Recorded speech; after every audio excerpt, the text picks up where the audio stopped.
बिस्मिल्लाहिर्रहमानिर्रहीम। अस्सलाम वालेकुम स्टूडेंट्स, क्या हाल हैं जी। अल्लाह से दुआ करता हूँ कि आप सब खैरियत से होंगे। स्टूडेंट्स, आज हम count down book 6 unit number 12 exercise 12 जो है वो हमने स्टार्ट की हुई थी। आज हम एक्सरसाइज 12 के क्वेश्चन नंबर 14 से ऑनवर्ड सारे क्वेश्चन जो हैं और साथ में एमसीक्यूज डिस्कस करेंगे। तो स्टूडेंट्स, अपने टॉपिक में जाने से पहले आपसे रिक्वेस्ट करूंगा कि अगर आपने मेरा चैनल सब्सक्राइब नहीं किया तो मेरे चैनल को सब्सक्राइब करें और साथ में बेल आइकन को प्रेस करें ताकि मेरी हर आने वाली वीडियो आप तक पहुंच सके। स्टूडेंट्स, अपने टॉपिक में जाने से पहले अगर आपको मेरी वीडियो अच्छी लगे, क्वेश्चन समझ में आ जाएं तो मेरी वीडियो को लाइक और शेयर ज़रूर किया करें। तो बढ़ते हैं अपने आज के टॉपिक की तरफ। तो आज का हमारा टॉपिक है जी क्वेश्चन नंबर 14 और ऑनवर्ड सारे क्वेश्चन। तो पिछले लेक्चर में हमने ये कुछ क्वेश्चन किए थे, क्वेश्चन नंबर 1 से क्वेश्चन नंबर 13 तक। आई होप कि आपको इनकी समझ आ गई होगी। अगर इनमें से किसी में कोई प्रॉब्लम हो तो वो ज़रूर डिस्कस करें। हमने डेफिनेशन के बारे में डिस्कस किया था, वो भी अगर आपको कोई प्रॉब्लम हो तो ज़रूर डिस्कस करें। तो क्वेश्चन नंबर 14 में आते हैं। क्वेश्चन नंबर 14 में वो कहता है, name each pair of adjacent angle in the following angle. Adjacent में हमने तीन चीज़ें पढ़ी थी कि वो दोनों एंगल एक दूसरे के साथ होते हैं, उनमें एक आर्म कॉमन होता है, ठीक है, उनका सेम वर्टेक्स होता है और दोनों जो आर्म बाकी होते हैं एंगल के वो opposite side of a common arm, ठीक है। तो उनको हम कहते हैं एडजेसेंट एंगल। तो हमने एडजेसेंट एंगल की बात करनी है। एडजेसेंट एंगल कौन से हैं? एडजेसेंट एंगल हमारे पास हैं जी, यहाँ पे मैं आपको दिखाता हूँ एडजेस्ट जी स्टूडेंट्स। तो एडजेसेंट एंगल जो एक दूसरे के साथ होते हैं, तो ये हमारे पास दोनों क्या है, एडजेसेंट एंगल है। इनमें एक आर्म कॉमन है, ये ओ ए जो है ये दोनों में यूज़ हो रहा है, ठीक है। और वर्टेक्स सेम है, दोनों का वर्टेक्स स्टार्टिंग पॉइंट जो है वो ओ है। और ये बाकी जो आर्म हैं ये अपोजिट डायरेक्शन पे हैं ओ ए से, ठीक है। एक राइट साइड पे है और एक लेफ्ट साइड पे है। तो इनको हम कहते हैं एडजेसेंट एंगल, ठीक है। हमने इनके नाम लिखने हैं। तो हमारे पास नाम कुछ इस तरह बनेगा, ए ओ सी, या हम इस नाम को इस तरह भी लिख सकते हैं सी ओ ए एंगल और बी ओ ए, ठीक है। तो ये मैंने इनके नाम लिखे हैं यहाँ पे। सी ओ ए और बी ओ ए जो है ये दोनों क्या है, एडजेसेंट एंगल है। इसके बाद हमारे पास फिगर 2 में चले जाएं तो सबसे पहले हम देखेंगे कि इसमें कितने टोटल एंगल हैं। 1 2 3 एंड 4। तो 4 एंगल हैं, तो यहाँ पे एडजेसेंट भी 4 होंगे। पहले तो ये देखें, ये दोनों क्या हैं, एडजेसेंट हैं। तो इनको हम इस तरह नाम देंगे पी क्यू एस और आर क्यू एस, ठीक है जी। पी क्यू एस और आर क्यू एस आप इस तरह भी नाम दे सकते हैं, कोई और भी नाम दे सकते हैं, P Q S and S Q are, ठीक है। एस क्यू आर भी कह सकते हैं और आर क्यू एस भी कह सकते हैं, ठीक है जी। इसके बाद इन दोनों की बात करें, अब ये हमारे पास दोनों हो गए हैं ये वाले, ठीक है। अब इसको हम इसके साथ मिला लेंगे तो ये हमारे पास बन जाएगा आर क्यू टी और साथ में आर क्यू एस, ठीक है जी। तो ये एंगल देखें हमारे पास बन जाएगा G T Q P, sorry, S Q R and R Q T, ठीक है। और तीसरा हमारे पास बन जाएगा T Q P and P Q S, okay जी। और चौथा हमारे पास बनेगा, हमारे पास ये तीन जो हैं ये एडजेसेंट एंगल बन जाएंगे। इसके बाद चौथा भी हमारे पास बन जाएगा, ठीक है। उसको भी हम साथ में एडजस्ट कर लेंगे, ठीक है। इसके बाद इसी तरह हम इनके भी नाम रखेंगे, ये भी मैंने पीछे लिख दिए हैं। ये वाले दोनों एडजेसेंट हैं, ठीक है। फिर ये वाला इसके साथ एडजेसेंट है। फिर हमारे पास ये वाला जो है इसके साथ एडजेसेंट है, ये वाला इसके साथ एडजेसेंट है। तो इस तरह हमारे पास 4 पेयर्स बन जाएंगे, ठीक है। तो इनका भी मैंने यहाँ पे आंसर लिखा हुआ है, ये आप चेक कर सकते हैं। एक ये पार्ट है हमारे पास, ठीक है जी। ये हमारे पास ये वाला पार्ट है, ये वाला पार्ट है, ये वाला पार्ट है और ये वाला पार्ट है। ये चारों आंसर जो हैं पार्ट नंबर 3 के हैं, ठीक है। इसके बाद हमारे पास क्वेश्चन नंबर 15 आता है। In the figure below A is equal to 50 degree, find the size of the other angle. वो कहता है कि ए की वैल्यू 50 डिग्री है, बाकी आप फाइंड करें। तो ज़रा देखें, ए और सी दोनों जो क्या है अपोजिट हैं, ठीक है, और बी और डी जो हैं वो दोनों क्या हैं अपोजिट हैं। तो हम कह सकते हैं, यहाँ पे मैंने डायग्राम बनाकर इसको शो किया है, तो ए और सी दोनों अपोजिट हैं, तो हम कह सकते हैं सी इज़ इक्वल टू ए। अगर सी ए की इक्वल है तो ए की वैल्यू क्या है 50 डिग्री है, तो सी की वैल्यू भी क्या होगी 50 डिग्री होगी, क्योंकि ये क्या है अपोजिट एंगल है। इसके बाद अगर गौर करें कि ए प्लस बी जो है वो 180 बन रहा है, क्योंकि ए एक लाइन के ऊपर आ रहा है और इनको हम कहते हैं सप्लीमेंट्री एंगल। ये हमारे पास लाइन है, ठीक है, इसके ऊपर एक एंगल ए आ रहा है, एक एंगल बी आ रहा है, तो लाइन के ऊपर टोटल एंगल कितना होता है लाइन के ऊपर 180 डिग्री। तो दोनों को प्लस करें तो क्या आता है 180। अब ये ए इधर प्लस हो रहा है, दूसरी साइड पे आकर माइनस 180 माइनस 50 क्या बन जाएगा 130 डिग्री। तो बी की वैल्यू 130 डिग्री आ गई, ठीक है। तो अब हमने ये भी देखा कि बी और डी जो हैं ये दोनों क्या हैं अपोजिट हैं, तो D is equal to B हम कह सकते हैं, और बी की वैल्यू 130 है, तो डी की भी क्या हो जाएगी 130 डिग्री हो जाएगी। ओके जी। तो इस तरह हमारे पास ए बी सी, ए की दी हुई थी, हमने बी और सी की वैल्यू फाइंड कर ली, ठीक है जी। इसके बाद हमारे पास क्वेश्चन नंबर 16 है, find the value of x and y in the given figure. तो ये भी मैंने यहाँ पे फिगर बनाई है, आप ज़रा गौर करें। तो इसमें भी हमारे पास वो कहते हैं कि ये वाला एंगल 35 डिग्री है, ये वाला एंगल हमारे पास एक्स है, और यहाँ से लेकर यहाँ तक एंगल जो है वो 120 डिग्री है, लेकिन ये वाला जो है ये क्या है वाई है, ठीक है। तो पहले तो आप ये देखें कि ये वाला जो एंगल है ये 120 डिग्री है, लेकिन यहाँ पे एंगल 90 डिग्री है, ठीक है। तो अगर आप 90 और प्लस y करते हैं, यानी कि y में ये वाला 90 का प्लस करते हैं, तो टोटल एंगल कितना बनेगा 120 डिग्री बनेगा, ठीक है। तो अब ये 90 इधर प्लस हो रहा है, दूसरी साइड पे आकर माइनस हो जाएगा, 120 माइनस 90 30 डिग्री। तो y की वैल्यू क्या आ जाएगी 30 डिग्री आ जाएगी। अब ज़रा आप गौर करें, अगर आप देखें तो ये एक लाइन के ऊपर तीन एंगल हैं, ठीक है। ये एक लाइन है, एक लाइन के ऊपर टोटल कितना एंगल होता है 180, ठीक है। तो ये तीन एंगल अगर आप प्लस करें तो 180 आना चाहिए।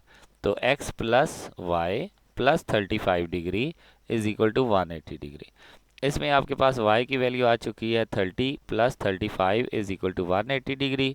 तो 30 प्लस 35 65, तो ये 65 इधर प्लस हो रहा है, दूसरी साइड पे माइनस, तो हमारा x की वैल्यू क्या आ जाएगी 115 डिग्री। ओके जी। तो इसके साथ हमारा क्वेश्चन नंबर 16 भी ख़त्म हुआ। क्वेश्चन नंबर 17 की तरफ आते हैं। क्वेश्चन नंबर 17 हमारे पास है, वो कहता है find the value of A B C and D, ठीक है। तो ये भी हमने उसी तरीके से करनी है, ये भी मैंने डायग्राम बनाई है, आपको वहाँ पे दिखाते हैं जी, इसको सॉल्व करते हैं।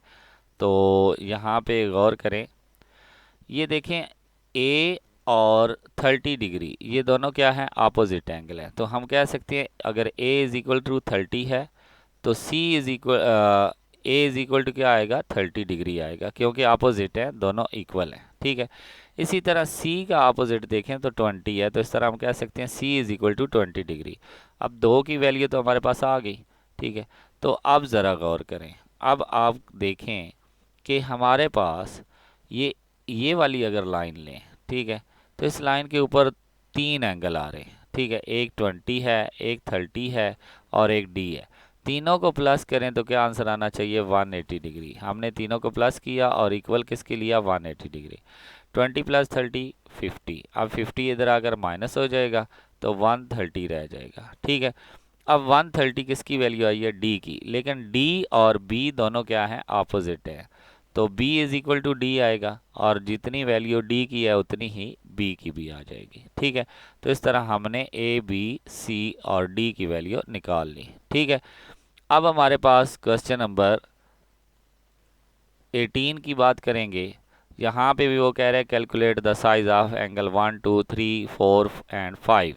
पांच एंगल दिए हुए हैं, इनकी हमने वैल्यू फाइंड करनी है।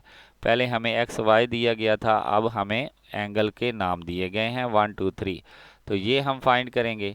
तो ये सेम उसी तरह की शेप मैंने बनाई है। पहले तो आप ये देखें कि एंगल 2 जो है एंगल 1 निकालने के लिए अगर हम ये वाली लाइन देखें, ठीक है, तो इस लाइन के ऊपर ये दोनों एंगल प्लस करने से 180 बनना चाहिए। तो हमने एंगल 1 + 70 = 180। अब दो एंगल हैं तो इनको हम कहेंगे सप्लीमेंट्री, ठीक है। ये याद रखना कि अगर दो एंगल को प्लस करें और आंसर 180 आता हो तो उसको हम सप्लीमेंट्री कहते हैं। अब ये 70 इधर प्लस हो रहा है, दूसरी साइड पे माइनस हो जाएगा, तो एंगल 1 की वैल्यू क्या आ जाएगी, 110 डिग्री, ठीक है। अब ये भी देखें कि एंगल 2 और एंगल 70, ये वाला एंगल और ये वाला, ये दोनों क्या है, अपोजिट है, तो ये दोनों क्या होंगे, इक्वल होंगे, ठीक है। इसी तरह अगर देखें तो एंगल 3 जो है, एंगल 1 और एंगल 3 ये दोनों अपोजिट हैं, तो ये इक्वल होंगे। तो हम कह सकते हैं एंगल 3 = एंगल 1, और एंगल 1 की वैल्यू क्या है, 110, तो एंगल 3 की भी ये होगी, ठीक है।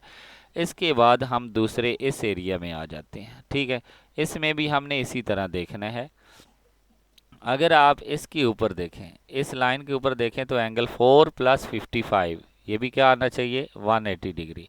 तो यहाँ पे मैंने इसको भी सॉल्व किया है, ये 180 डिग्री के इक्वल रखा, और 55 इधर अगर माइनस होगा तो 180 - 55 क्या आ जाएगा, 125। तो 4 की वैल्यू हमारे पास क्या आ गई, 125, ठीक है। तो अब ज़रा गौर करें, 4 जो 5 एंगल है वो 55 के अपोजिट है, तो इसलिए हम कहेंगे कि ये दोनों इक्वल हैं, ठीक है। इसके बाद अगर देखें तो 6 एंगल जो है वो 4 के इक्वल है क्योंकि अपोजिट है, ठीक है। तो हम इक्वल रखेंगे, और 4 की वैल्यू 125 है, तो इस तरह एंगल 6 की वैल्यू भी क्या आ जाएगी, 125। ओके जी। इसके बाद हमारे पास क्वेश्चन नंबर 19 आता है, उसमें भी हमें एक डायग्राम दी गई है। वो कहते हैं find the size of the angle marked from 1 to 9। इसमें 9 एंगल हमने फाइंड करने हैं, सेम उसी तरीके से जैसे हमने पिछले क्वेश्चन को किया है, ठीक है। बहरहाल मैं वो भी आपको करके दिखाता हूँ। ये मैंने डायग्राम बनाई है, इस डायग्राम में सारे एंगल दिए गए हैं। पहले तो आप इस लाइन को देखें, इस लाइन को, ठीक है। इसके ऊपर 1 और 50 डिग्री दोनों को प्लस करें तो क्या आना चाहिए जी, 180 डिग्री। ये सप्लीमेंट्री एंगल होंगे। यहाँ से आप 1 की वैल्यू निकालें तो क्या आ जाएगी, 30 डिग्री। अगर 1 की 30 है तो एंगल 3 की भी क्या होगी, 30 होगी, क्योंकि ये दोनों अपोजिट एंगल है। और अगर 2 और 50 क्या हैं, ये भी अपोजिट हैं, तो 2 एंगल भी क्या होगा, 50 डिग्री होगा, ठीक है जी।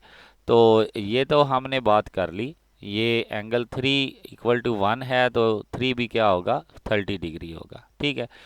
यही रूल हम यहाँ पे अप्लाई करेंगे, ठीक है। तो ये मैंने किया हो गया यहाँ पे, एंगल 4 + 60 = 180 डिग्री। 60 इधर अगर माइनस होगा, 180 - 60 120, एंगल 4 120 आ जाएगा।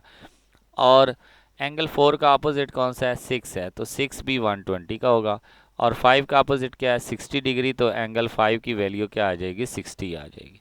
यही रूल हम यहाँ पे अप्लाई करेंगे। 70 + एंगल 7, इसमें हम देखें, इस लाइन में देखें, इस साइड पे 70 + एंगल 7 क्या बनेगा, 180 डिग्री। तो यहाँ से एंगल 7 की वैल्यू हमारे पास क्या आ जाएगी, 110 डिग्री, ठीक है। अब हमारे पास 7 जो है वो अपोजिट किसके है, 9 के है। तो अगर 7 110 का है तो 9 भी क्या होगा, 110 का होगा। तो और 8 किसके अपोजिट है, 70 के। तो इस तरह 8 की वैल्यू क्या आ जाएगी, 70 डिग्री, ठीक है। तो ये हमारे पास अपोजिट एंगल है। इसके बाद हमारे पास क्वेश्चन नंबर 20 है। वो कहते हैं कि using your protractor draw ABC। हमारे पास एंगल साइज है 72 degree. Draw the bisector of AP and angle BAC। तो पहले तो आपको ले चलता हूँ जी, जहाँ पे एग्जाम्पल में एक बाइसेक्टर ऑफ एंगल लिया गया है वो समझाता हूँ। पहले आपने क्या करना है, टू बाइसेक्ट एन एंगल, पहले आपने एक एंगल ड्रा करना है, ठीक है। Let's A be a given angle which is to be a bisect, ठीक है। आपने क्या करना है, with the angular point B, ये जो इसका वर्टेक्स है इस पे आपने रख कर एक प्रकार की मदद से, जो आपके पास प्रकार मौजूद होता है उसकी मदद से आपने क्या करना है, एक सर्कल लगाना है, ठीक है। ये दोनों लाइनों को मिला देना है। फिर आपने क्या करना है, यहाँ पे आपने प्रकार की नीडल्स को रखना है और हाफ से ज़्यादा ओपन करके आपने कट करना है। यहाँ पे कट किया, फिर आपने प्रकार की नीडल को यहाँ पे रखना है और एक और पेंसिल की मदद से कट करना है। तो जहाँ पे ये दोनों कट एक दूसरे को कट करेंगे, इंटरसेक्ट करेंगे, उसको आपने वर्टेक्स से मिला देना है।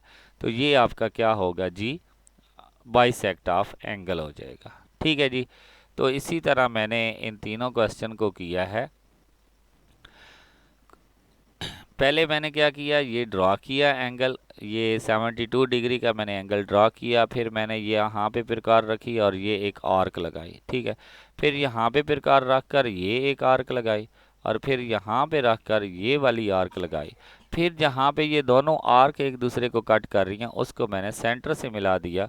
तो ये मेरे पास bisect of angle. Bisect of angle का मतलब होता है दो इक्वल पार्ट्स में डिवाइड करना। तो 72 को अगर बाइसेक्ट करें तो 36 आता है। ठीक है। इसके बाद क्वेश्चन नंबर 21 की बात करें तो वहाँ पे भी वो कहता है कि 120 डिग्री का एंगल ड्रा करें और फिर उसको बाइसेक्ट करें और चेक करें कि 60 आता है या नहीं आता।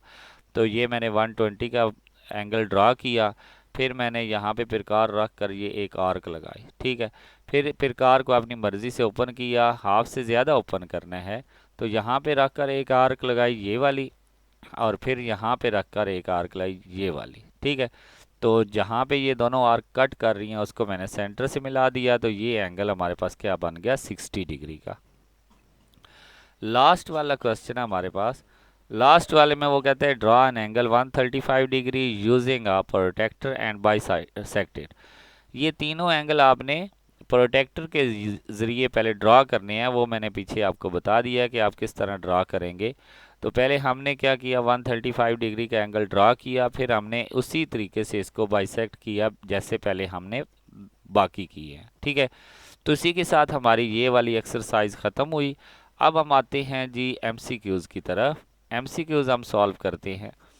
पहला हमारा है which of the following is not acute angle. Acute angle कौन सा नहीं है। तो 30 डिग्री क्या है, अक्यूट एंगल है, ये भी हमारा आंसर नहीं बन सकता। 90 हमारे पास क्या है, राइट एंगल है, ये अक्यूट नहीं है बल्कि राइट एंगल है। तो ये हमारा ऑप्शन ठीक होगा। बाकी ये भी अक्यूट है, इसको भी हम नहीं लगा सकते, ये भी अक्यूट है, इसको भी नहीं लगा सकते, और ये भी क्या है, अक्यूट है। ठीक है। सिर्फ 90 डिग्री जो है वो राइट एंगल है, अक्यूट नहीं होता। दूसरा पार्ट, दूसरे पार्ट में आपने देखा which of the following is an obtuse angle. इनमें से कौन सा ऑब्ट्यूस है। तो ये 130 देखें तो ये ऑब्ट्यूस है। ठीक है, क्योंकि 90 से बड़ा है और 180 से छोटा है। लेकिन ये देखें 180 से बड़ा है, इसको तो रिफ्लेक्स एंगल में चले जाना है। ये 180 है तो ये स्ट्रेट एंगल है, ये 240 है तो ये भी रिफ्लेक्स एंगल है। फिर वो कहते हैं कि interior angle of a triangle add up to. अगर ट्राई एंगल के तीनों एंगल को प्लस करें तो वो क्या बन जाता है, 180 डिग्री। ठीक है जी। इसके बाद हमारे पास लास्ट ऑप्शन जो है, लास्ट टू ऑप्शन, उनमें बहुत ही इंटरेस्टिंग ऑप्शन है। Two right angle form a straight angle. ठीक है। वो कहते हैं कि दो राइट एंगल जो हैं वो स्ट्रेट एंगल बनाते हैं। ये वो कहते हैं ट्रू है तो ट्रू, नॉट ट्रू ये भी नहीं हो सकता। ट्रू है लेकिन true only when they are adjacent to each other. वो ट्रू तब ही होगा जब दोनों एक दूसरे के साथ एडजस्टमेंट होंगे। ये देखें, ये हमारे पास क्या है, दोनों राइट एंगल हैं। ठीक है। और इनको प्लस करें तो क्या बनता है, स्ट्रेट एंगल बनता है।